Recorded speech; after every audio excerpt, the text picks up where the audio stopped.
Jesus told us in John chapter 14 and verse 29, "And now I have told you before it come to pass, that when it come to pass, you might believe." The Bible says, out of the mouth of two witnesses, or out of the mouth of three, shall every matter be established. In order to understand where we are going, we need to understand where we are coming from. In Esther chapter 3, we find a body of people sentenced to death because one man chose to exercise his civil and religious liberties. What's even more interesting is how this situation transpired. Haman despised Mordecai. Haman despised Mordecai's people, but in order to get a death decree passed, he had to put pressure on the statesman. He had to put pressure on King Ahasuerus. In verse 8 of Esther chapter 3, listen to the rationale of Haman as to why Mordecai and his people should perish. And Haman said unto King Ahasuerus, "There is a certain people scattered abroad and dispersed among the people in all the provinces of thy kingdom, and their laws are diverse from all people, neither keep they the king's laws. Therefore it is not for the king's profit to suffer them. If it please the king, let it be written that they may be destroyed, and I will pay 10,000 talents of silver to the hands of those that have the charge of the business to bring it into the king's treasury." Note the point carefully. The statesman, the state, had to be lent upon in order to get the death decree enforced. Now consider John chapter 19, verse 12 through to verse 16. "And from thenceforth Pilate sought to release him. But the Jews cried out, saying, If thou let this man go, thou art not Caesar's friend. Whosoever maketh himself a king speaketh against Caesar. When Pilate therefore heard that saying, he brought forth Jesus, and sat down in the judgment seat in a place that is called the Pavement, but in the Hebrew, Gabbatha. And it was the preparation of the Passover, and about the 6th hour, and he saith unto the Jews, Behold your king. But they cried out, Away with him, crucify him.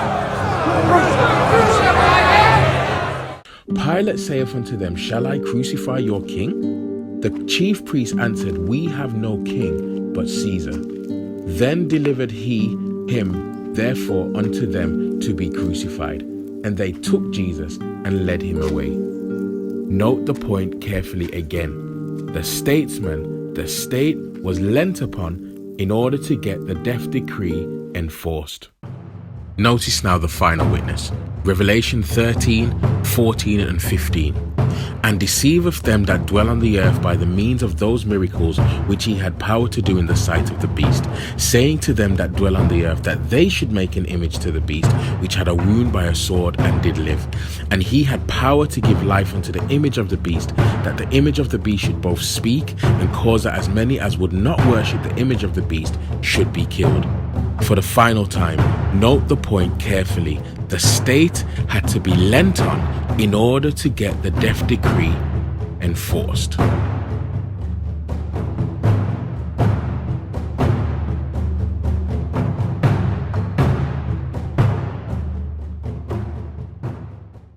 This Monday, world leaders are going to be gathered here in New York City for the United Nations Climate Action Summit.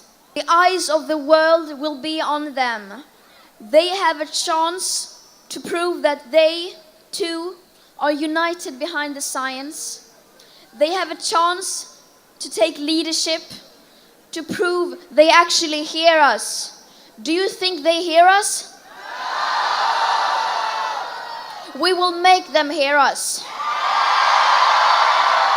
We have not taken to the streets, sacrificing our education for the adults and politicians to take selfies with us and tell us that they really, really admire what we do. We are doing this to wake the leaders up.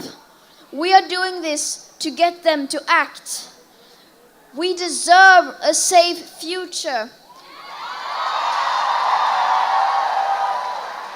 And we demand a safe future. Is that really too much to ask? We are not just some young people skipping school or some adults who are not going to work. We are a wave of change. Together and united, we are unstoppable. We will rise to the challenge. We will hold those who are the most responsible for this crisis accountable, and we will make the world leaders act.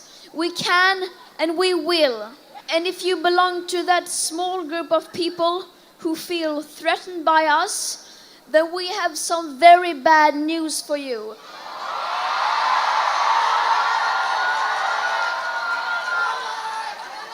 Because this is only the beginning.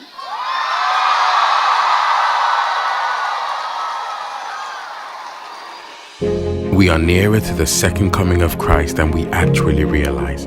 But that also means that we are closer to the Sunday law crisis and the time spoken about in Daniel chapter 12 and verse 1, the time of trouble. Those who honor the Bible Sabbath will be denounced as enemies of law and order, as breaking down the moral restraints of society, causing anarchy and corruption, and calling down the judgments of God upon the earth. Their conscientious scruples will be pronounced obstinacy, stubbornness, and contempt of authority. They will be accused of disaffection toward the government.